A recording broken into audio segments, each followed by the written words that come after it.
ಇಲ್ಲೊಬ್ಬ ನಕಲಿ ಒಬ್ಬ ಲಾಯರ್ ಅಂತ ಹೆಸರಿಟ್ಕೊಂಡಿರೋನೊಬ್ಬನವನೇ ನನ್ನ ಬಗ್ಗೆ ಎಷ್ಟು ಕೆಟ್ಟದಾಗಿ ಕಾಮೆಂಟ್ ಮಾಡವನೆ ಅಂತ ಹೇಳಿದ್ರೆ, ನನ್ನ ಕುಟುಂಬದ ಬಗ್ಗೆ ಮಾತಾಡವನೆ.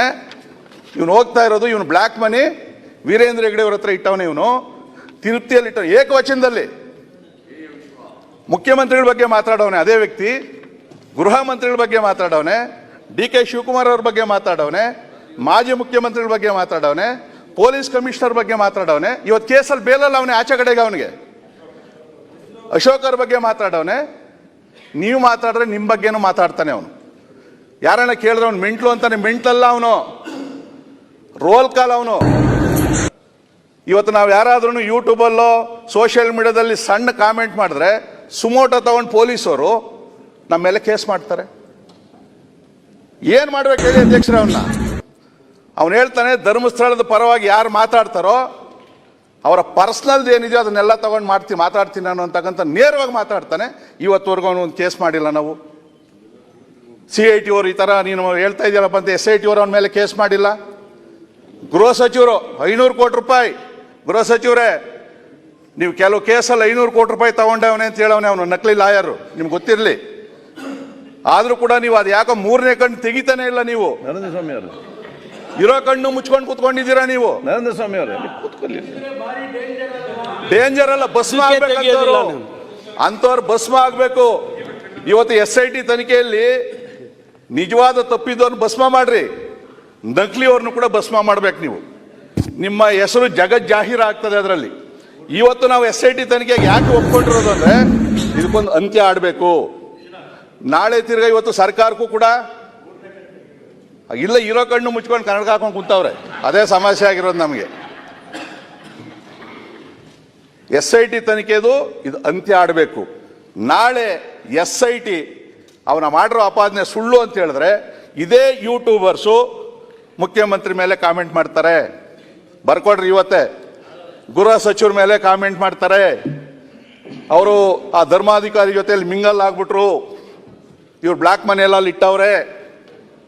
ಮಾಡಲಿಲ್ಲ ಅಂತಂದ್ರೆ ಕೇಳ್ರಿ, ಅವ್ರು ಏನು ಹೇಳಿದ್ರು ಕೂಡ ಇದನ್ನು ಅಂತ್ಯ ಆಡಬೇಕಾಗ್ತದೆ. ಕೊಲೆ ಅಂತೂ ಆಗಿದೆ, ಯಾರೋ ಒಬ್ಬ ಮಾಡವನೆ. ಈ ಥರದ್ದು ಇಡೀ ರಾಜ್ಯದಲ್ಲಿ ಎಷ್ಟು ಕೊಲೆಗಳು ಅತ್ಯಾಚಾರ ಆಗಿಲ್ಲ, ಎಷ್ಟು ಹೆಣ್ಮಕ್ಳ ಬಗ್ಗೆ ಈ ಗ್ಯಾಂಗ್ ಮಾತಾಡ್ತಾವ್ರೆ. ಸೇಮ್ ಸೌಜನ್ಯ ಹೇಳ್ತಾರೆ, ಬೇರೆ ಹೆಣ್ಮಕ್ಳ ಬಗ್ಗೆ ನೀವು ಮಾತಾಡಬೇಕಲ್ಲ. ಇದು ಇರ್ತಕ್ಕಂಥದ್ದು. ಅದ್ರ ಹುನ್ನಾರ ಏನು ಅಂತ ಹೇಳ್ತಾವೆ, ಅರ್ಥ ಮಾಡ್ಕೊಬೇಕು. ಮತ್ತು ಇವತ್ತು ಏನು ನಮ್ಮ ಬಗ್ಗೆ ಆಗಲಿ, ಆ ಕಡೆ ಇರೋರ ಬಗ್ಗೆ ಈ ಕಡೆ ಇರೋರ ಬಗ್ಗೆ ಒಬ್ಬ ನಕಲಿ ಲಾಯರ್, ಅವನು ಲಾಯರ್ ಎಲ್ಲ, ಅವನು ಲಾಯರ್ ಅಂತ ಹೆಸರು ಇಡಬಾರ್ದು. ಅವನ ಮೇಲೆ ಆದರೂ ಕೇಸ್ ಹಾಕಬೇಕು. ಕೇಸ್ ಕೊಡ್ರಿ ಅಂತ ಹೇಳ್ತಾರೆ. ಕೇಸ್ ಕೊಟ್ಟರೆ ನಾನು ಕೋರ್ಟಿಗೆ ತಿರುಗಬೇಕು ಹೋಗಿ, ಡೆಫರ್ಮೇಷನ್ ಹಾಕ್ಕೊಂಡು ಕೆಲವೆಲ್ಲ ಹಾಕಿ ತಿರುಗಿದ್ದೀನಿ ನಾನು. ಲಾಸ್ಟ್ ಟೈಮ್ ಕೆಲವು ಪತ್ರಿಕೆಯವರು ನನ್ನ ಬಗ್ಗೆ ಮಾತಾಡಿದ್ರು ಅಂತೇಳಿ ಪ್ರಿವಿಲೇಜ್ ಮೂವ್ ಮಾಡಿದ್ವಿ. 1 ವರ್ಷ ಜೈಲು ಶಿಕ್ಷೆ ಆಯಿತು. ಸಿದ್ದರಾಮಯ್ಯರೇ ಮುಖ್ಯಮಂತ್ರಿ ಆಗಿದ್ರು. ಬೆಳಗಾವಿಯಲ್ಲಿ ಕೋರ್ಟ್ ಹೇಳ್ತು ನಾವೇನು ಮಾಡೋಕ್ಕಾಗಲ್ಲ, ಸಭೆ ತೀರ್ಮಾನ ತಗೊಂಡಿರೋದು ಅಲ್ಲೇ ವಾಪಸ್ ತಗೊಬೇಕು ಅಂದರು. ಕೊನೆಗೆ ಬೆಳಗಾವಿಯಲ್ಲಿ ಹೋದಾಗ ಇಡೀ ಸದನ ಹೇಳ್ತು ಇಲ್ಲ ಜೈಲು ಆಗಬೇಕು ಅಂತ ಹೇಳ್ತು. ಜೈಲು ಶಿಕ್ಷೆ ಅಧ್ಯಕ್ಷೆ. ಇವತ್ತು ನಮ್ಮ ಶಾಸಕರು ಧರ್ಮಸ್ಥಳದ ಬಗ್ಗೆ ಮಾತಾಡಂಗಿಲ್ಲ, ಬೇರೆ ಏನಾದ್ರ ಬಗ್ಗೆ ಮಾತಾಡೋದಿಲ್ಲ. ಅವ್ರಿಗೆ ಏನು ಕ್ರಮ ತಗೊಂತೀರಿ? ನೀವು ರಕ್ಷಣೆಗೆ ಬರಲಿಲ್ಲ ಅಂತಂದ್ರೆ ನಾಳೆ ಈಗ ನನ್ನ ಬಗ್ಗೆ ಮಾತಾಡೋರೆ, ಗೃಹ ಮಂತ್ರಿಗಳ ಬಗ್ಗೆ ಮಾತಾಡೋರೆ. ಆ DK ಶಿವಕುಮಾರ್ ಅವ್ರು ಯಾಕೆ ಬಿಟ್ಟವ್ರು ಅವ್ನು ಗೊತ್ತಿಲ್ಲ. ಬೇರೆಯವ್ರನ್ನೆಲ್ಲ ಹೊಡೆಯೋಕ್ಕೆ ಬರ್ತಾರೆ. ಅವ್ರ ಬಗ್ಗೆನೂ ಮಾತಾಡೋನೆ ಅವನು. ಅದು ಯಾಕೆ ಸೈಲೆಂಟ್ ಆಗಿ ಅವ್ರಿಗೆ ಗೊತ್ತಿಲ್ಲ. ನಮ್ದು ಏನು ಬೈಲ್ ತೆಗಿತಾನೆ ತೆಗೀಲಿ.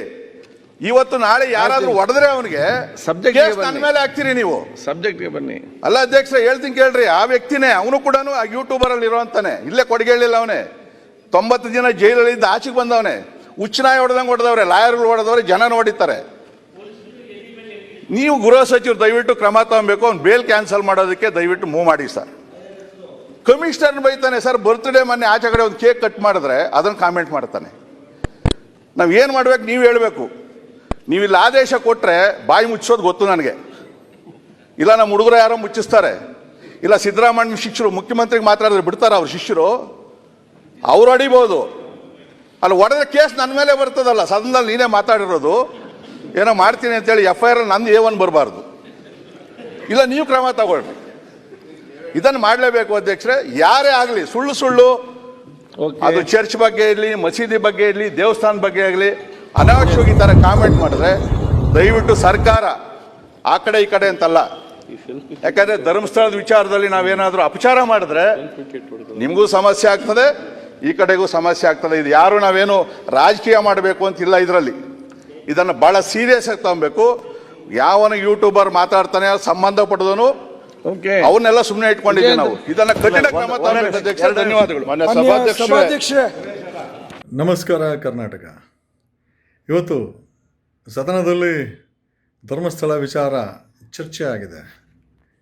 ಅದರ ಜೊತೆಯಲ್ಲಿ ಯಲಹಂಕ MLA ವಿಶ್ವನಾಥ್ ನನ್ನ ಹೆಸರನ್ನು ತೆಗೆದುಕೊಂಡು ನಾನು ಅವನ ಬಗ್ಗೆ ಅಂತ ಅವನೇ ಅಂತಾನೆ ಈಗ ಅವನ ಕುಟುಂಬದ ಬಗ್ಗೆ ಏಕವಚನದಲ್ಲಿ ಮಾತಾಡಿದ್ದೀನಿ. ಯಾಕೆ ವಿಶ್ವನಾಥ್, ಯಾಕೆ ಮಾತಾಡಬಾರ್ದು? ನೀನು 200 ಕಾರ್ ತಗೊಂಡು ಧರ್ಮಸ್ಥಳಕ್ಕೆ ಹೋಗಿ ನಿನಗಿಷ್ಟ ಬಂದಂಗೆ ಒಂದು SIT ನಡೀಬೇಕಾದ್ರೆ ಉಚ್ಚಾಟ ಮೆರಿತೀಯ ಅಂತಂದರೆ ನಿನ್ನನ್ನು ಪ್ರಶ್ನೆ ಮಾಡುವಂಥ ಅಧಿಕಾರ ದೇಶದ ಸಂವಿಧಾನ ಕೊಟ್ಟಿದೆ. MLA ವಿಶ್ವ, ನೀನು ಅಂದ್ಕೊಂಬಿಟ್ಟಿದ್ದೆ ಸರ್ವಾಧಿಕಾರಿ ಅಂದ್ಕೊಂಬಿಟ್ಟಿದ್ಯಾ? ವಿಶ್ವನಾಥ್ ರೆಡ್ಡಿ ನೀನು 500 ವರ್ಷಗಳ ಹಿಂದೆ ಕೆಂಪೇಗೌಡರ ತಂದೆ 70 ವರ್ಷಗಳ ಕಾಲ ಒಕ್ಕಲಿಗತನ ಮಾಡಿದಂಥ ಸಾಮ್ರಾಜ್ಯ ನಡೆಸಿದಂಥ ಯಲಹಂಕದಲ್ಲಿ ಒಬ್ಬ ರೆಡ್ಡಿ 4 ಟರ್ಮ್ MLA ಆಗಿದ್ದಾನಂತೆ. ನೀನು ಅದೃಷ್ಟವಂತರು, ಒಕ್ಕಲಿಗರು ನಿಂಗೆ ಸಪೋರ್ಟ್ ಮಾಡಿದ್ದಾರೆ. ಆ್ಯಂಡ್ ಕಮಿಂಗ್ ಸ್ಟ್ರೈಟ್ ಟು, ನೀನೇನು ತುಂಬ ದೊಡ್ಡ ಸಾಚಾನೂ ಅಲ್ಲ. ನಾವು ಹೋಮ್ ಮಿನಿಸ್ಟ್ರ್ ಬಗ್ಗೆ 500 ಕೋಟಿನ ಹೋಮ್ ಮಿನಿಸ್ಟ್ರನ್ನ ಕೇಳಿ ದಾಖಲೆ ಸಮೇತ ಕೊಡ್ತೀನಿ. ಓಕೆ, ಈಗ ನಿನ್ನ ಬಗ್ಗೆ ದಾಖಲೆ ಸಮೇತ ಕೊಡೋಕ್ಕೆ ಮುಂಚೆ ತಾವು ಅಸೆಂಬ್ಲಿ ಅಂತಂದರೆ ಅದು ಒಂದು ರೀತಿಯ ಕಾನ್ಸ್ಟಿಟ್ಯೂಷನಲ್ ಟೆಂಪಲ್ ಇದ್ದಂಗೆ, ಒಂದು ದೇವಸ್ಥಾನದಲ್ಲಿ ಸುಳ್ಳನ್ನು ನೋಡ್ತಿದ್ಯಾ. ನಾನೊಬ್ಬ ನಕಲಿ ಲಾಯರ್ ಅಂತ ನನಗೆ ಗೊತ್ತಿಲ್ಲ. ನನ್ನ ಹೆಸರನ್ನು ನನಗೆ ಗೊತ್ತು, ನನ್ನ ಹೆಸರೇ ಅದು. ನಿನಗೆ ನನ್ನ ಹೆಸರು ಹೇಳೋಕ್ಕೂ ಭಯ ಇದೆ ಅಂತಂದರೆ ನಾನೇನು ಮಾಡೋಕ್ಕಾಗಲ್ಲ. ಅಲ್ಲ, ಆ ರೀತಿ ಭಯ ಇದ್ದರೆ ಒಕ್ಕ ಪೊಲೀಸ್ ಸ್ಟೇಷನ್ ಕಂಪ್ಲೇಂಟ್ ಕೊಡು.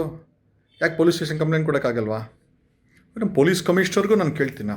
ಪೊಲೀಸ್ ಕಮಿಷನರ್ ಅಲ್ಲ, ನಿಮ್ಮ ಮೋದಿನೂ ಕೇಳ್ತೀನಿ, PM ಅನ್ನು ಕೇಳ್ತೀನಿ, ರಾಷ್ಟ್ರಪತಿನೂ ಕೇಳ್ತೀನಿ, ಸುಪ್ರೀಂ ಕೋರ್ಟ್ ಜಡ್ಜ್ ಮುಂದೆನೂ ವಾದ ಮಾಡ್ತೀನಿ, ಹೈಕೋರ್ಟ್ ಜಡ್ಜ್ ಮುಂದೆನೂ ವಾದ ಮಾಡ್ತೀನಿ, ಎಲ್ಲರ ಮುಂದೆ ವಾದ ಮಾಡ್ತೀನಿ. ಯಾಕೆ ಅಂತಂದರೆ ಈ ಹಕ್ಕನ್ನು ಕೊಟ್ಟಿರೋದು ವಿಶ್ವನಾಥ ಅಲ್ಲ, ಅದನ್ನು ಕೊಟ್ಟಿರೋದು ಈ ದೇಶದ ಸಂವಿಧಾನ. ತಪ್ಪು ಮಾಡಲ್ವಾ? MLA ಅಂದ್ಬಿಟ್ರೆ ದೇವರು, MLA ಅಂದ್ಬಿಟ್ರೆ ಕೈ ಕಟ್ಕೊಂಡು ನಿಂತ್ಕೊಬೇಕು, MLA ಅಂದ್ಬಿಟ್ರೆ ನೀನು ಸುಳ್ಳು ಕೇಸ್ ಹಾಕ್ಸಿದ್ರೆ ಹಾಕ್ಸ್ಕೊಳ್ಬೇಕು. ನೀನು ಉಚ್ಚಾಟ 200 ಗಾಡಿ ಎತ್ಕೊಂಡು ಧರ್ಮಸ್ಥಳಕ್ಕೆ ಹೋಗ್ತೀನಿ ಅಂತಂದರೆ ಚಪ್ಪಾಳೆ ಹೊಡಿಬೇಕು. ನಾವ್ಯಾಕೆ ಚಪ್ಪಾಳೆ ಹೊಡಿಯೋಣ? ನಮಗೇನು ತೀಟೆ ನಿಂಗೆ ಚಪ್ಪಾಳೆ ಹೊಡಿಯೋಕ್ಕೆ? ನಕಲಿ ಲಾಯರ್ ಅಂದಲ್ಲ, ಅಟ್ಲೀಸ್ಟ್ ಆ ಅಸೆಂಬ್ಲಿನಲ್ಲಿ ನಿಜ ಹೇಳು. ಓಕೆ, ಅದಕ್ಕೋಸ್ಕರ ಈ ಡಾಕ್ಯುಮೆಂಟ್ಸ್ ಹಾಕಿದ್ದೀನಿ. Hope you do understand mister Vishwanath.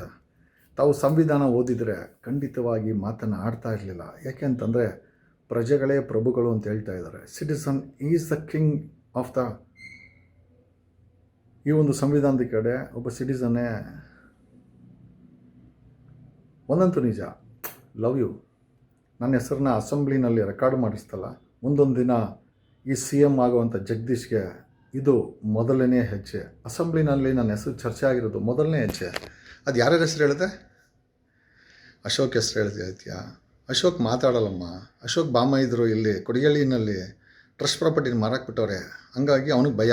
ಅವನ ಹೆಸರು ಹೇಳಿದ್ರೆ ನಾನು ಅವನ ಹೆಸರು ಹೇಳ್ತೀನಿ ಅಂತ ಹೇಳೋದು DK ಶಿವಕುಮಾರ. DK ಶಿವಕುಮಾರ್ 2021ರಲ್ಲಿ ನನ್ನನ್ನು ಜಾರಕಿಹೊಳಿ ಕೇಸಲ್ಲಿ ಬಳಸ್ಕೊಂಡು, ಓಕೆ, ಅವರ ಒಂದು ಕೆಲಸವನ್ನು ಮಾಡಿಕೊಂಡು ನನಗೆ ಫೀಸ್ ಕೊಡ್ತೀವಿ ಅಂತ ಹೇಳಿದ್ರು. ಫೀಸ್ ಕೊಟ್ಟಿಲ್ಲ. ನಾನು ಜೈಲಿಂದ ಕೂಡ ಲೆಟ್ರ್ ಬರೆದಿದ್ದೀನಿ DK ಶಿವಕುಮಾರ್ಗೆ. DK ಶಿವಕುಮಾರ್ ಮಾತಾಡಲ್ಲ. ರೇಬಾತ ಪರಮೇಶ್ವರ್ CM ತಪ್ಪು ಮಾಡಿದ್ರೆ ಯಾರೂ ದೊಡ್ಡವರಲ್ಲ. ಕಮಿಂಗ್ ಸ್ಟ್ರೈಟ್ ಟು CM ಸಿದ್ದರಾಮಯ್ಯನವರು ಲಾಯರ್ ಇದ್ದಾರೆ, ಸಂವಿಧಾನ ತಿಳ್ಕೊಂಡಿದ್ದಾರೆ, ಪ್ರಶ್ನೆ ಮಾಡೋದು ಪ್ರಜೆಗಳ ಹಕ್ಕಂತ ಅವ್ರಿಗೆ ಗೊತ್ತಿದೆ, ಪ್ರಶ್ನೆ ಮಾಡಬೇಕು, ಅದನ್ನೇ ಪ್ರಜಾತಂತ್ರ ಅಂತಾರೆ. ಅಸೆಂಬ್ಲಿನಲ್ಲಿ ನಿನ್ನಂಥ ಬುದ್ಧಿ ಇಲ್ಲದ ವ್ಯಕ್ತಿ ನನ್ನ ಹೆಸರು ನೆತ್ತಿದ್ಯಾ? ಗೊತ್ತಿಲ್ಲದಿರೋ ಅಸೆಂಬ್ಲಿ ರೆಕಾರ್ಡ್ಸಲ್ಲಿ ನನ್ನ ಹೆಸರು ಬಂದಿದೆ. I feel A proud day for me. ನನಗೆ ಒಂದು ರೀತಿ ಗೌರವ ಅನ್ನಿಸ್ತಾ ಇದೆ. ಆಮೇಲೆ ಬೇಲ್ ತೊಗೊಂಡ ನಿನ್ನ ಮೇಲೆ ಕೇಸಿಲ್ವಾ? ಗುಂಡಾರಿಸಿದ್ಯಾರು? ಯಲಹಂಕದಲ್ಲಿ ಗುಂಡಾರಿಸಿದ್ಯಾರು? ಯಾವ ಪೊಲೀಸ್ ಕಮಿಷನರ್ ತಾವು ಭೇಟಿ ಮಾಡಿದ್ವಿ? ಆಮೇಲೆ ಇಷ್ಟಕ್ಕೂ ತಮ್ಮನ್ನು ತಿರುಪತಿಲಿ ಡೈರೆಕ್ಟರ್ ಯಾಕೆ ಮಾಡಿದ್ರು? BDA ಚೇರ್ಮನ್ ಯಾಕೆ ಮಾಡಿದ್ರು? ನೀವು ಏನು ಅಕ್ರಮಣೆ ಮಾಡಿಲ್ವಾ? Should we expose you? ತಾವು ಚಾಲೆಂಜ್ ಸ್ವೀಕಾರ ಮಾಡೋದಾದರೆ ನಿಮ್ಮನ್ನು ನಾನು ಎಕ್ಸ್ಪೋಸ್ ಮಾಡ್ತೀನಿ. ನನಗೇನು ಬೇರೆ ಕೆಲಸ ಇಲ್ಲ. ಬೊಮ್ಮಾಯಿ ಹೇಳಿದ್ದೆ ಶಿಗ್ಗಾವಿನಲ್ಲಿ ಮಗನ ಸೋಲಿಸ್ತೀನಿ ಅಂತ, ಸೋಲಿಸಿದ್ದೀನಿ. ನೆಕ್ಸ್ಟು ನಿನ್ನನ್ನು 2028ಕ್ಕೆ ಸೋಲಿಸ್ತೀನಿ. ನಿನ್ನ ಸೋಲು ನಾನು CM ಆಗಿ ದಾರಿಯಾಗುತ್ತೆ. ಧನ್ಯವಾದಗಳು. ಆ ಸರ್ಟಿಫಿಕೇಟ್ ಹಾಕಿದ್ದೀನಿ ನೋಡ್ಕೊ, ನಕಲಿ ಅಡ್ವೊಕೇಟ್ ಅಂತಲ್ಲ, ಅಲ್ಲಿ ಸರ್ಟಿಫಿಕೇಟ್ ಹಾಕಿದ್ದೀನಿ. Thank you.